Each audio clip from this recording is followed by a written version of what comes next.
Hi guys, thanks for coming back. Today we'll be reading. That was just my Nintendo case. Today we'll be reading Kurt Vonnegut's Slaughterhouse-Five, about a man named Billy Pilgrim.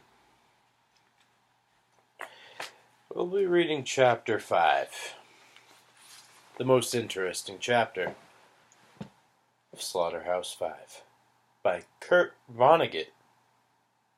Chapter 5. Billy Pilgrim says that the universe does not look like a lot of bright little dots to the creatures of Tralfamadore. It's one of the hardest words. Tralfamadorians. Of course you've heard of them. Alright, let's try that again. Billy Pilgrim says that the universe does not look like a lot of bright little dots to the creatures of Tralfamadore. The creatures can see where each star has been and where it is going, so that the heavens are filled with rarefied, luminous spaghetti. And Tralfamadorians don't see human beings as two-legged creatures either. They see them as great millipedes with babies' legs at one end and old people's legs at the other, says Billy Pilgrim. Billy asked for something to read on the trip to Tralfamadore. His captors had 5 million earthling books on microfilm, but no way to project them in Billy's cabin. They had only one actual book in English, which would be placed in a Tralfamadorian museum. It was Valley of the Dolls by Jacqueline Suzanne. Billy read it, thought it was pretty good in spots. The people in it certainly had their ups and downs. But Billy didn't want to read about the same ups and downs over and over again. He asked if there wasn't, please, some other reading matter around. Only Tralfamadorian novels, which I'm afraid you couldn't begin to understand, said the speaker on the wall. Let me look at one anyway. So they sent him in several. They were little things. A dozen of them might have had the bulk of Valley of the Dolls, with all its ups and downs. Billy couldn't read Tralfamadorian, of course, but he could at least see how the books were laid out, in brief clumps of symbols separated by stars. Billy commented that the clumps might be telegrams. Exactly, said the voice. There are telegrams? There are no telegrams on Tralfamadore. But you're right. Each clump of symbols is a brief, urgent message describing a situation, a scene. We Tralfamadorians read all of them at once, not one after the other. There isn't any particular relationship between all the messages, except that the author has chosen them carefully, so that when seen all at once, they produce an image of life that is beautiful and surprising and deep. There is no beginning, no middle, no end, no suspense, no moral, no causes, no effects. What we love in our books are the depths of many marvelous moments seen all at one time. Moments after that, the saucer entered a time warp, and Billy was flung back into his childhood. He was 12 years old, quaking as he stood with his mother and father on Bright Angel Point at the rim of Grand Canyon. The little human family was staring at the floor of the canyon, 1 mile straight down. Well, said Billy's father, manfully kicking a pebble into space, There it is! They had come to this famous place by automobile. They had had 7 blowouts on the way. It was worth the trip, said Billy's mother raptly. Oh, God, was it ever worth it? Billy hated the canyon. He was sure that he was going to fall in. His mother touched him, and he went his pants. There were other tourists looking down into the canyon, too, and a ranger was there to answer questions. A Frenchman who had come all the way from France asked the A Frenchman who had come all the way from France asked the ranger in broken English if many people committed suicide by jumping in. Yes, sir, said the ranger. About 3 folks a year. So it goes. And Billy took a very short trip through time, made a pee-wee jump of only 10 days, so he was still 12, still touring the West with his family. Now they were down in Carlsbad Caverns, and Billy was praying to God to get him out of there before the ceiling fell in. A ranger was explaining that the caverns had been discovered by a cowboy who saw a huge cloud of bats come out of a hole in the ground. And then he said that he was going to turn out all the lights, and that it would probably be the first time in the lives of most people there that they had ever been in darkness that was total. Out went the lights. Billy didn't even know whether he was still alive or not. And then something ghostly floated in air to his left. It had numbers on it. His father had taken out his pocket watch. The watch had a radium dial. Billy went from total dark to total light. Found himself back in the war. Back in the delousing station again. The shower was over. An unseen hand had turned the water off. When Billy got his clothes back, they weren't any cleaner, but all the little animals that had been living in them were dead. So it goes. And his new overcoat was thawed out and limp now. It was much too small for Billy. It had a fur collar and a lining of crimson silk, and had apparently been made for an impresario about as big as an organ grinder's monkey. It was full of bullet holes. Billy Pilgrim dressed himself. He put on the little overcoat too. It split up the back, and at the shoulders the sleeves came entirely free. So the coat became a fur-collared vest. It was meant to flare at its owner's waist, but the flaring took place at Billy's armpits. The Germans found him to be one of the most screamingly funny things they had seen in all of World War II. They laughed and laughed. And the Germans told everybody else to form in ranks of 5, with Billy as their pivot. Then out of the doors went the parade, and through gate after gate again. There were more starving Russians with faces like radium dials.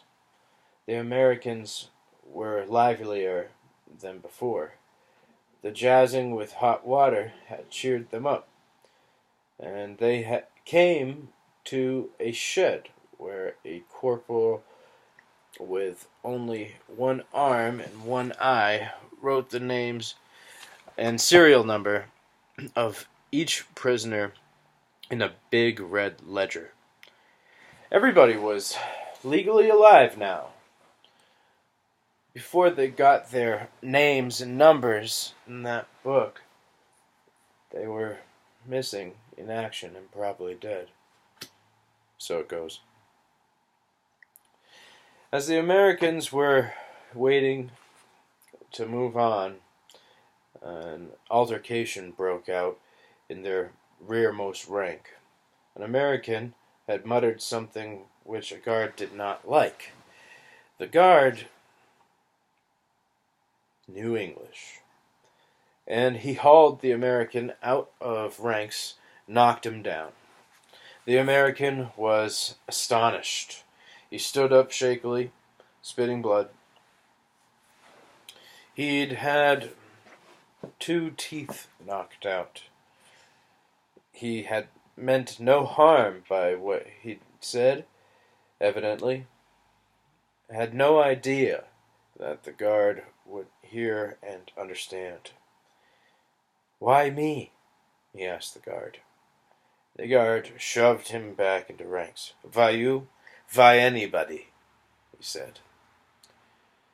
When Billy Pilgrim's name was inscribed in the ledger of the prison camp, he was given a number, too, and an iron dog tag in which that number was stamped. A slave laborer from Poland had done the stamping. He was dead now, so it goes. Billy was told to hang the tag around his neck, along with his American dog tags, which he did. The tag was like a salt cracker, perforated down its middle so that a strong man could snap it in two with his bare hands. In case Billy died, which he didn't, half of the tag would mark his body and half would mark his grave. After poor Edgar Derby, the high school teacher, was shot in Dresden later on, a doctor pronounced him dead and snapped his dog tag in two. So it goes. Properly enrolled and tagged, the Americans were led through a gate after gate. In 2 days' time, now, their families would learn from the International Red Cross that they were alive. Next to Billy was little Paul Lazaro, who had promised to avenge Roland Weary. Lazaro wasn't thinking about vengeance. He was thinking about his terrible bellyache. His stomach had shrunk to the size of a walnut. That dry, shriveled pouch was as sore as a boil. Next to Lazaro was poor, doomed, old Edgar Derby. Oh, man. That's good. Next to Lazaro was poor, doomed, old Edgar Derby, with his American and German dog, with his, man, Bill, you're not, let's go again. Next to Lazaro was poor, doomed, old Edgar Derby, with his American and German dogs displayed like a necklace on the outside of his clothes. He had expected to become a captain, a company commander, because of his wisdom and age. Now here he was on the Czechoslovakian border at midnight. "Halt!" said a guard. The Americans halted. They stood there quietly in the cold.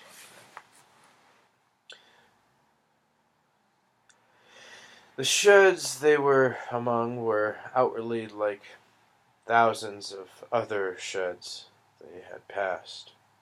There was this difference, though. The sheds had tin chimneys, and out of the chimneys whirled constellations of sparks. A guard knocked on the door. The door was flung open from inside. Light leaped out through the door, escaped from prison at 186,000 mile 186,000 miles per second. Out marched 50 middle-aged Englishmen. They were singing, "Hail, hail, the gang's all here," from the Pirates of Penzance. These lusty, ruddy vocalists were among the first English-speaking prisoners to be taken in the Second World War. Now they were singing to nearly the last. They had not seen a woman or a child for 4 years or more. They hadn't seen any birds either. Not even sparrows would come into the camp.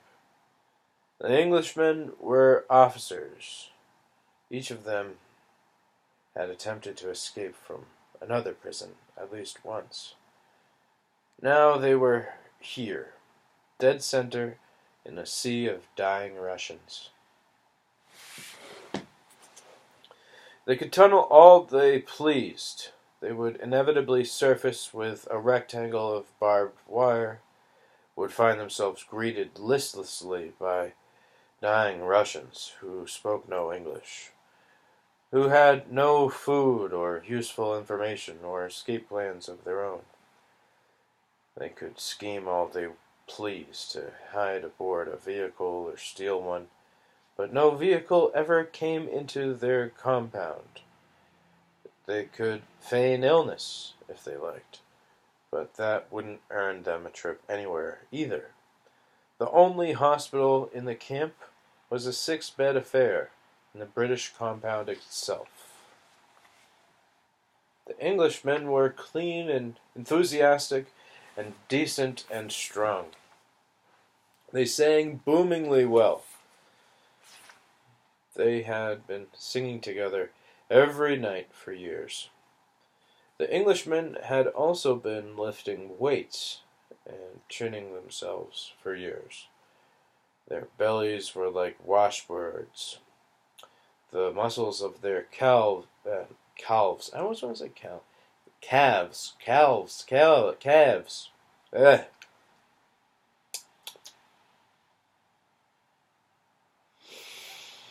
The Englishmen had also been lifting weights and chinning themselves for years. Their bellies were like washboards.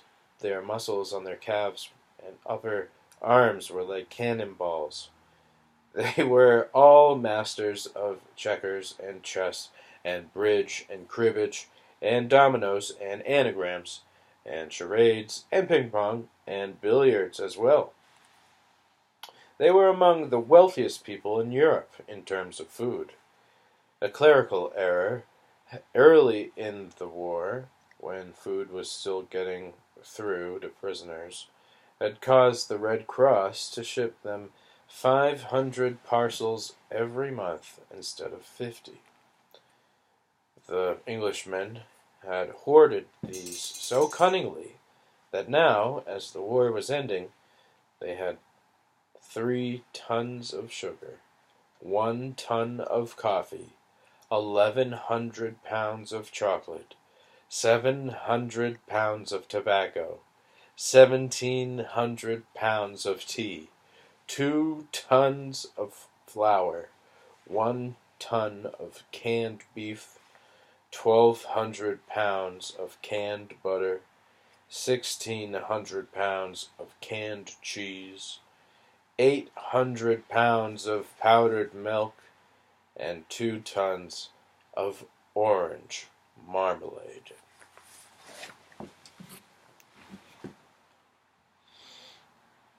Come on now.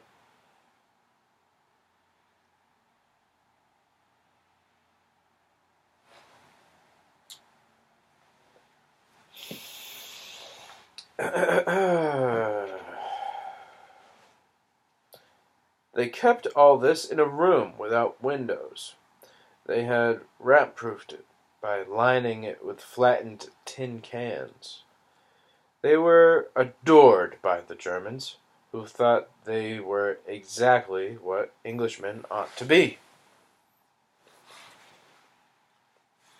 They made war look stylish and reasonable and fun.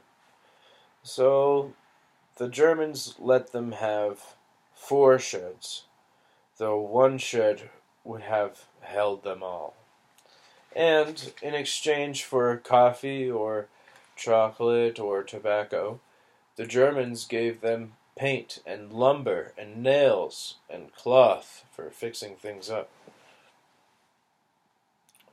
The Englishmen had known for 12 hours that American guests were on their way.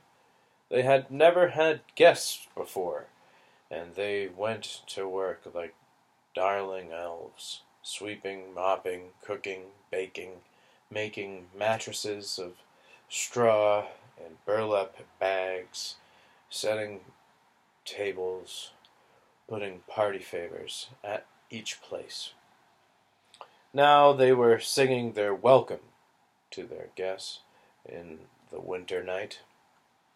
Their clothes were aromatic with the feast they had been preparing. They were dressed for half for battle and half for tennis or croquet. They were so elated by their own hospitality and by all the goodies waiting inside that they did not take a good look at their guests while they sang. They imagined that they were singing to fellow officers fresh from the fray. They wrestled the Americans toward the shed door affectionately, filling the night with manly blather and brotherly rhodomontades. They called them Yank, told them good show, promised them that Jerry was on the run, and so on. Billy Pilgrim wondered dimly who Jerry was. Now, he was indoors, next to an iron cook stove that was glowing cherry red. Dozens of teapots were boiling there. Some of them had whistles, and there was a witch's cauldron full of golden soup. The soup was thick. Primeval bubbles surfaced it with lethargical majesty as Billy Pilgrim stared. There were long tables set for a banquet. At each place was a bowl made from a can that had once contained powdered milk. A smaller can was a cup. A taller, more slender can was a tumbler. Each tumbler was filled with warm milk. At each place was a safety razor, a washcloth, a package of razor blades, a chocolate bar, 2 cigars, a bar of soap, 10 cigarettes, a book of matches, a pencil, and a candle. Only the candles and the soap were of German origin. They had a ghostly, opalescent similarity. The British had no way of knowing it, but the candles and the soap were made from the fat of rendered Jews and gypsies and fairies and communists and other enemies of the state. So it goes. The banquet hall was illuminated by candlelight. There were heaps of fresh baked white bread on the tables, gobs of butter, pots of marmalade. There were platters of sliced beef from cans, soups and scrambled eggs, and hot marmalade pie were yet to come. And at the far end of the shed, Billy saw them. Excuse me. And at the far end of the shed, Billy saw pink arches with azure draperies hanging between them, and an enormous clock, and 2 golden thrones, and a bucket with a mop. It was in this setting that the evening's entertainment would take place, a musical version of Cinderella, the most popular story ever told. Billy Pilgrim was on fire, having stood too close to the glowing stove. The hem of his little coat was burning. It was a quiet, patient sort of fire, like the burning of punk. Billy wondered if there was a telephone somewhere. He wanted to call his mother, to tell her he was alive and well. There was silence now, as the Englishmen looked in astonishment at the frowsy creatures they had so lustily waltzed inside. Lustily waltzed inside. One of the Englishmen saw that Billy was on fire. "You're on fire, lad," he said, and he got Billy away from the stove and beat out the sparks with his hands. When Billy made no comment on this, the Englishman asked him, "Can you talk? Can you hear?" Billy nodded. "Oh my goodness!" My English accent, flawless. When Billy made no comment, "You're on fire." So, Billy nodded. The Englishman says, "Can you talk? Can you hear?" Billy nodded. The Englishman touched him exploratorily here and there, filled with pity. "My God, what have they done to you, lad? This isn't a man. It's a broken kite." "Are you really an American?" said the Englishman. "Yes," said Billy. "And your rank?" "Private." "What became of your boots, lad?" "I don't remember." "Is that coat a joke, sir?" "Where did you get such a thing?" Billy had to think hard about that. "They gave it to me," he said at last. "Jerry gave it to you?" "Who? The Germans gave it to you?" "Yes."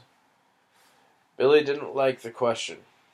Billy didn't like the questions. They were fatiguing. "Oh, yank, yank, yank," said the Englishman. "That coat was an insult."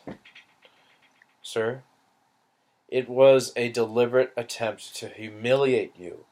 You mustn't let Jerry do things like that." Billy Pilgrim swooned. Billy came to on a chair, facing the stage. He had somehow eaten, and now he was watching Cinderella. Some part of him had evidently been enjoying the performance for quite a while. Billy was laughing hard.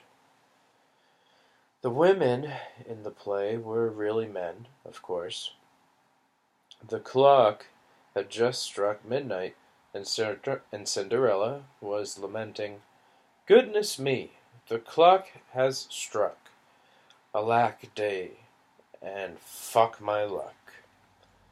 Billy found the couplet so comical that he not only laughed, he shrieked.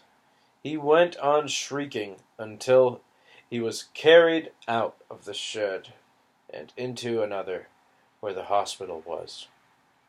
It was a 6-bed hospital. There weren't any other patients in there. Billy was put to bed and tied down and given a shot of morphine. Another American volunteered to watch over him. This volunteer was Edgar. Derby. The high school teacher who would be shot to death in Dresden. Short goes. He brings up the fact that Edgar Derby dies like every single time he mentions him.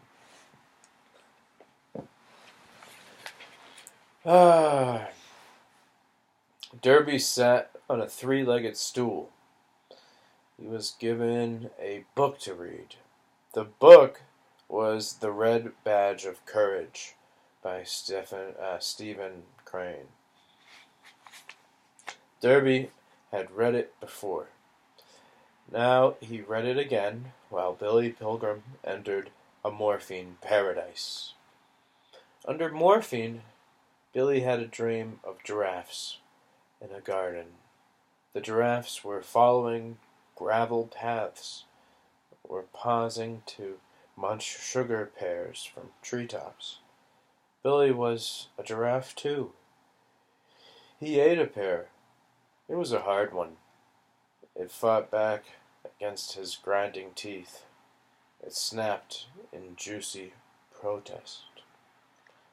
The giraffes accepted Billy as one of their own, as a harmless creature, as preposterously specialized as themselves.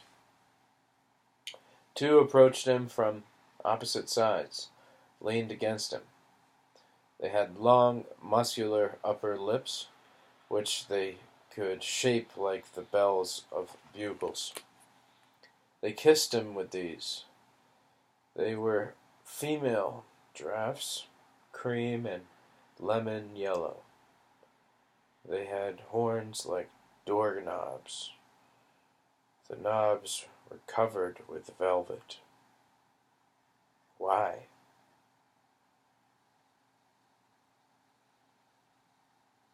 The night came to the garden of the giraffes, and Billy Pilgrim slept without dreaming for a while, and then he traveled in time. He woke up with his head under a blanket in a ward for nonviolent mental patients in a veterans hospital near Lake Placid, New York. It was springtime in 1948, 3 years after the end of the war. Billy uncovered his head. The windows of the ward were open. Birds were twittering outside. "Pooty wheat?" one asked him. The sun was high. There were 29 other patients assigned to the ward, but they were all outdoors now, enjoying the day. They were free to come and go as they pleased, to go home even if they liked. And so was Billy Pilgrim. They had come here voluntarily, alarmed by the outside world. Billy had committed himself in the middle of his final year at the Ilium School for Optometry. Nobody else suspected that he was going crazy. Everybody else thought he looked fine and was acting fine. Now he was in the hospital. The doctors agreed. He was going crazy.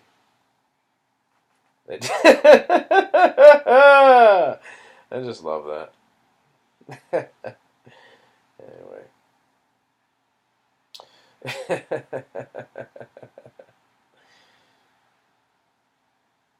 They didn't think it had anything to do with the war.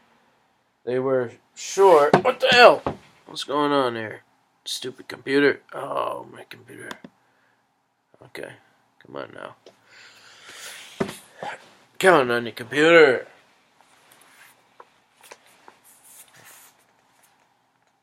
It's a half hour to go here. Come on.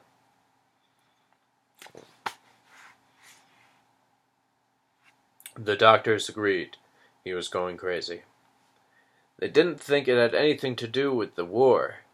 They were sure Billy was going to pieces because his father had thrown him into the deep end of the YMCA swimming pool when he was a little boy, and he had taken him to the rim of the Grand Canyon. The man assigned to the bed next to Billy's was a former infantry captain named Elliot Rosewater. Rosewater was sick and tired of being drunk all the time. It was Rosewater who introduced Billy to science fiction, and in particular to the writings of Kilgore Trout. Rosewater had a tremendous collection of science fiction paperbacks under his bed. He had brought them to the hospital in a steamer trunk. Those beloved frumpish books gave off a smell that permeated the ward, like flannel pajamas that hadn't been changed for a month, or like Irish stew. Kilgore Trout became Billy's favorite living author, and science fiction became the only sort of tales he could read. Rosewater was twice as smart as Billy, but he and Billy were dealing with similar crises in similar ways. They had both found life meaningless, partly because of what they had seen in war. Rosewater, for instance, had shot a 14-year-old fireman, mistaking him for a German soldier, so it goes. And Billy had seen the greatest massacre in European history, which was the firebombing of Dresden, so it goes. So they were trying to reinvent themselves and their universe. Science fiction was a big help. Rosewater said in an interesting Rosewater said an interesting thing to Billy one time about a book that wasn't science fiction. He said that everything there was to know about life was in the brothers Karamazov by Fyodor Dostoevsky. The brothers Karamazov. The brothers Karamazov. The brothers Karamazov. I can't do it. The brothers Karamazov. Karamazov. Karamazov. Karamazov. The brothers Karamazov. Karamazov. Alright. This is a lot of fun, isn't it?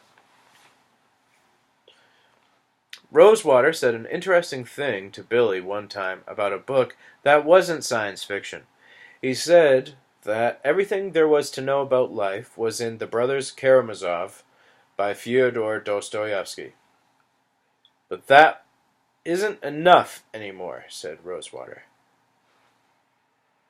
Another time, Billy heard Rosewater say to a psychiatrist, I think you guys are going to have to come up with a lot of wonderful new lies, or people just aren't going to want to go on living. There was a still life on Billy's bedside table. 2 pills, an ashtray with 3 lipstick-stained cigarettes in it, 1 cigarette still burning, and a glass of water. The water was dead, so it goes. Air was trying to get out of that dead water. Bubbles were clinging to the walls of the glass, too weak to climb out. The cigarettes belonged to Billy's chain-smoking mother. She had sought the ladies' room, which was off the ward for WACS and waves, and so wax and waves and spars and WAFs, which are military abbreviations, I think. Who had gone bananas? She would be back at any moment now. Billy covered his head with his blanket again. He always covered his head when his mother came to see him in the mental ward. Always got much sicker until she went away. It wasn't that she was ugly, or had bad breath, or a bad personality. She was perfectly nice, standard issue, brown-haired, white woman with a high school education. She upset Billy simply by being his mother. She made him feel embarrassed and ungrateful and weak because she had gone to so much trouble to give him a life and to keep that life going. And Billy didn't really like life at all. Billy heard Elliot Rosewater come in and lie down. Rosewater's bed springs talked a lot about that. Rosewater was a big man, but not very powerful. He looked as though he might be made out of nose putty. And then Billy's mother came back from the ladies' room, sat down on a chair between Billy and Rosewater's bed. Rosewater greeted her with melodious warmth, asked how she was today. He seemed delighted to hear that she was fine. He was experimenting with being ardently sympathetic with everybody he met. He thought that might make the world a slightly more pleasant place to live. He called Billy's mother dear. He was experimenting with calling everybody dear. Someday, she promised Rosewater, I'm going to come in here, and Billy is going to uncover his head.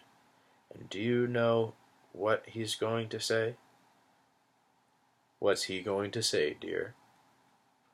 He's going to say, hello, Mom, and he's going to smile. He's going to say, gee, it's good to see you, Mom. How have you been? Today could be the day. Every night I pray. That's a good thing to do.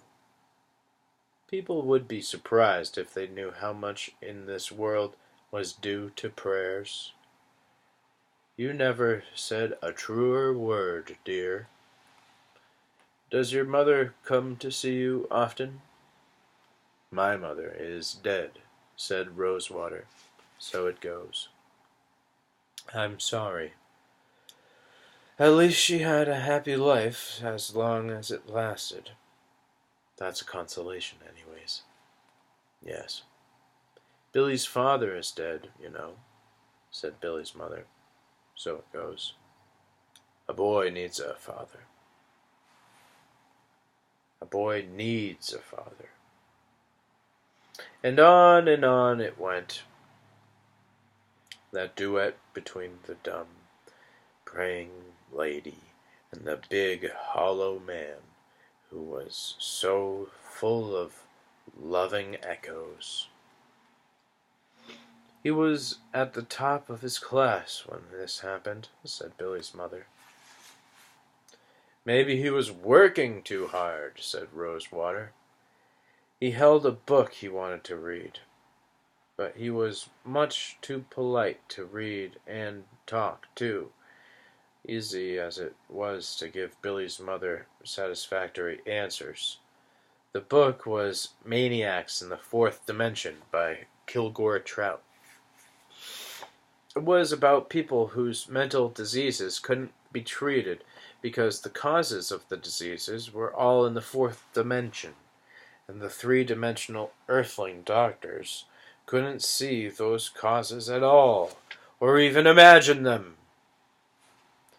One thing Trout said that Rosewater liked very much was that there really were vampires and werewolves and goblins and angels and so on, but that they were in the fourth dimension. So was William Blake, Rosewater's favorite poet, according to Trout. So were heaven and hell. He's engaged to a very rich girl, said Billy's mother. That's good, said Rosewater. Money can be a great comfort sometimes. It really can. Of course it can. It isn't much fun if you have to pinch every penny till it screams. It's nice to have a little breathing room. His father, her father owns the optometry school where Billy was going. He also owns 6 offices around our part of the state. He flies his own plane and has a summer place up on Lake George. That's a beautiful lake. Billy fell asleep under his blanket. When he woke up again, he was tied to the bed in the hospital back in prison. He opened one eye, saw poor old Edgar Derby reading The Red Badge of Courage by candlelight. Billy closed that one eye, saw in his memory of the future poor old Edgar Derby in front of a firing squad in the ruins of Dresden. There were only 4 men in that squad. Billy had heard that one man in each firing squad was customarily given a rifle loaded with a blank cartridge. Billy didn't think there would be a blank cartridge issued in a squad that small, in a war that old. Now the head Englishman came into the hospital to check on Billy. He was an infantry colonel captured at Dunkirk. It was he who had given Billy morphine. There wasn't a real doctor in the compound, so the doctoring was up to him. "How's the patient?" he asked Derby. "Dead to the world." "But not actually dead?" "No." How nice to feel nothing and still get full credit for being alive. Derby now came to lugubrious attention. "No, no, please, as you were." With only 2 men for each officer, and all the men sick, I think we can do without the usual pageantry between officers and men. Derby remained standing. "You seem older than the rest," said the colonel. Derby told him he was 45, which was 2 years older than the colonel. The colonel said that the other Americans had all shaved now, that Billy and Derby were the only 2 still with beards. And he said, "You know, we've had to imagine the war here, and we have imagined that it was being fought by aging men like ourselves. We had forgotten that wars were fought by babies. When I saw those freshly shaved faces, it was a shock. My God, I said to myself, it's the children's crusade." The colonel asked old Derby how he had been captured, and Derby told the tale of being in a clump of trees with about 100 other frightened soldiers. The battle had been going on for 5 days. The 100 had been driven into the trees by tanks. Derby described the incredible artificial weather that Earthlings sometimes create for other Earthlings when they don't want those other Earthlings to inhabit Earth anymore. Shells were bursting in the treetops with terrific bangs, he said, showering down knives and needles and razor blades. Little lumps of lead in copper jackets were crisscrossing the woods under the shell bursts, zipping along much faster than sound. A lot of people were being wounded or killed, so it goes. Then the shelling stopped, and the hidden German with a loudspeaker told the Americans to put their weapons down and come out of the woods with their hands on the top of their heads, or the shelling would start again. It wouldn't stop until everybody in there was dead. So the Americans put their weapons down, and they came out of the woods with their hands on top of their heads, because they wanted to go on living, if they possibly could. Billy traveled in time back to the Veterans Hospital again. The blanket was over his head. It was quiet outside the blanket. "Is my mother gone?" said Billy. "Yes." Billy peeked out from under his blanket. His fiancée was there now, sitting on the visitor's chair. Her name was Valencia Marble. Valencia was the daughter of the owner of the Ilium School of Optometry. She was rich. She was as big as a house because she couldn't stop eating. She was eating now. She was eating a Three Musketeers candy bar. She was wearing trifocal lenses in harlequin frames, and the frames were trimmed with rhinestones. The glitter of the rhinestones was answered by the glitter of the diamond in her engagement ring. The diamond was insured for $1,800. Billy had found that diamond in Germany. It was booty of war. Billy didn't want to marry ugly Valencia. She was one of the symptoms of his disease. He knew he was going crazy when he heard himself proposing marriage to her, when he begged her to take the diamond ring and be his companion for life.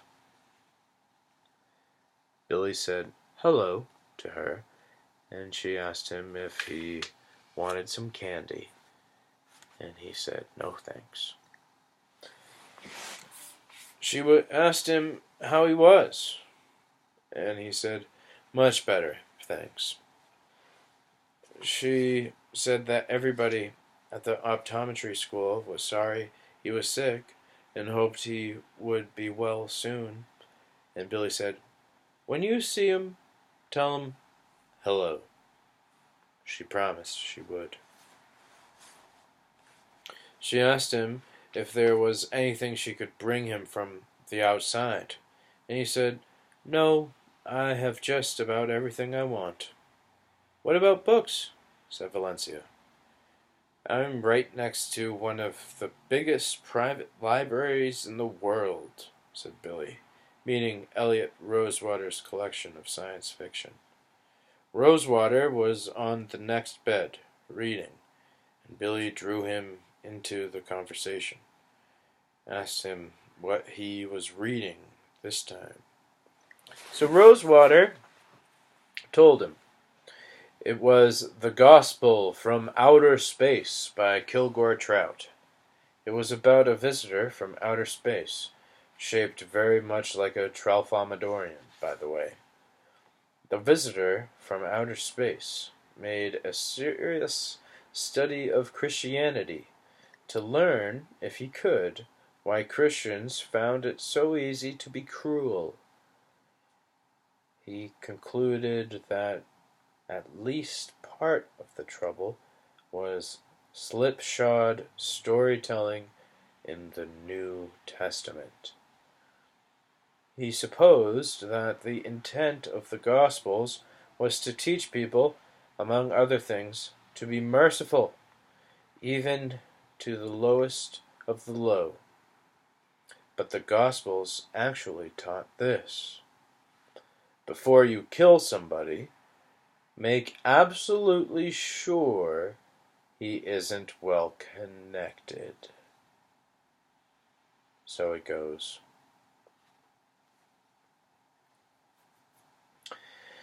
The flaw in the Christ stories, said the visitor from outer space, was that Christ, who didn't look like much, was actually the son of the most powerful being in the universe.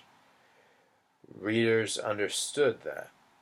So, when they came to the crucifixion, they naturally thought, and Rosewater read out loud again, "Oh boy, they sure picked the wrong guy to lynch that time." And that thought had a brother.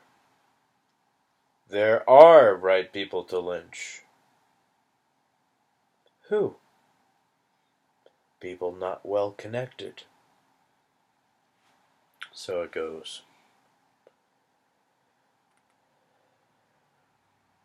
The visitor from outer space made a gift to Earth of a new gospel. In it, Jesus really was a nobody and a pain in the neck to a lot of people with better connections than he had. He still got to say all the lovely and puzzling things he said in the other Gospels. So the people amused themselves one day by nailing him to a cross and planting the cross in the ground. There couldn't possibly be any repercussions, the lynchers thought. The reader would have to think that, too, since the new gospel hammered home again and again that what a nobody Jesus was. And then, just before the nobody died, the heavens opened up, and there was a thunder and lightning. The voice of God came crashing down. He told the people that he was adopting the bum as his son, giving him the full powers and privileges of the Son of the Creator of the universe throughout all eternity. God said this: "From this moment on, he will not..." I'm not good at reading. Let's talk that again. God said this: "From this moment on, he will punish horribly anybody who torments a bum who has no connections."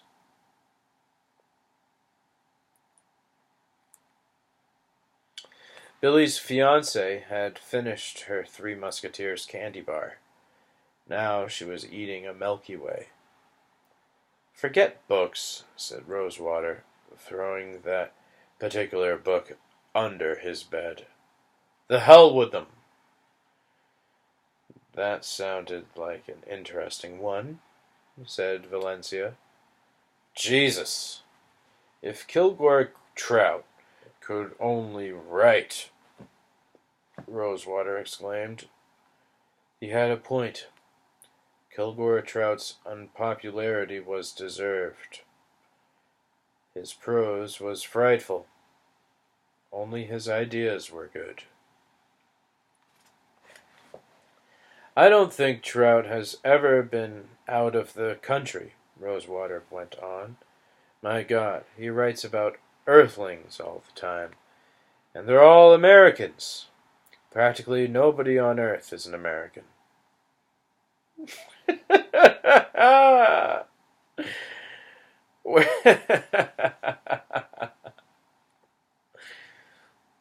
"Where does he live?" Valencia asked. "Nobody knows," Rosewater replied. "I'm the only person who ever heard of him, far as I can tell. No two books have the same publisher, and every time I write him in care of a publisher, the letter comes back because the publisher has failed." He changed the subject now, congratulated Valencia on her engagement ring. "Thank you," she said, and held it out so Rosewater could get a close look. "Billy got that diamond in the war." "That's the attractive thing about war," said Rosewater. "Absolutely everybody gets a little something." With regard to the whereabouts of Kilgore Trout, he actually lived in Ilium, Billy's hometown, friendless and despised. Billy would meet him by and by. Billy, said Valencia Marble. You want to talk about our silver pattern? Sure. I've got it narrowed down pretty much to either Royal Danish or Rambler Rose. Rambler Rose, said Billy. It isn't something we should rush into, she said. I mean, whatever we decide on, that's what we're going to have to live with the rest of our lives. Billy studied the pictures. Royal Danish, he said at last. Colonial moonlight is nice, too. Yes, it is, said Billy Pilgrim. And Billy traveled in time to the zoo on Tralfamadore. He was 44 years old, on display under a geodesic dome. He was reclining on the lounge chair, which had been his cradle during the trip through space. He was naked. The Tralfamadorians were interested in his body, all of it. Hello? Okay. Yeah. So, are you outside? It's the big house. So the thing is, it's a triplex. So they split it into three different apartments. This house. Um, which are you on Westfield Street or are you in the driveway? Okay. Um, if you is there any way you could come around back to Amherst Street in the driveway? Because I'm on the other side of the building. So there's a driveway that's actually off of Amherst Street there. Um, and I can come outside. I mean, yeah. So because I only shoveled the walkway from the driveway to my kitchen door, so I'll come out to the driveway.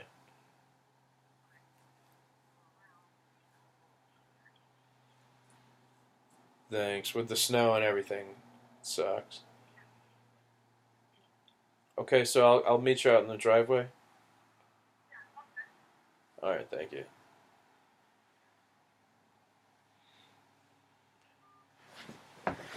Hold that thought. Hold that thought, okay?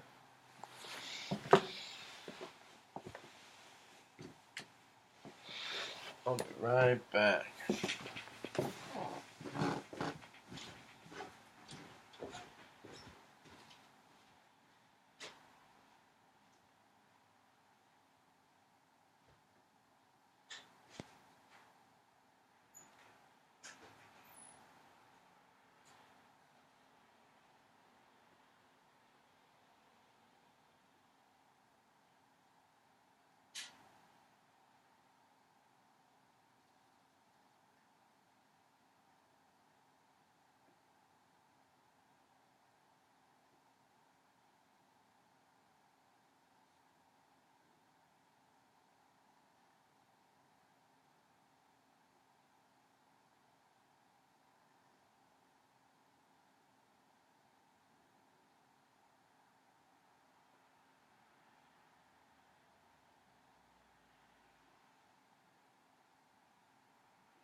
Really interesting video, Billy. Uh,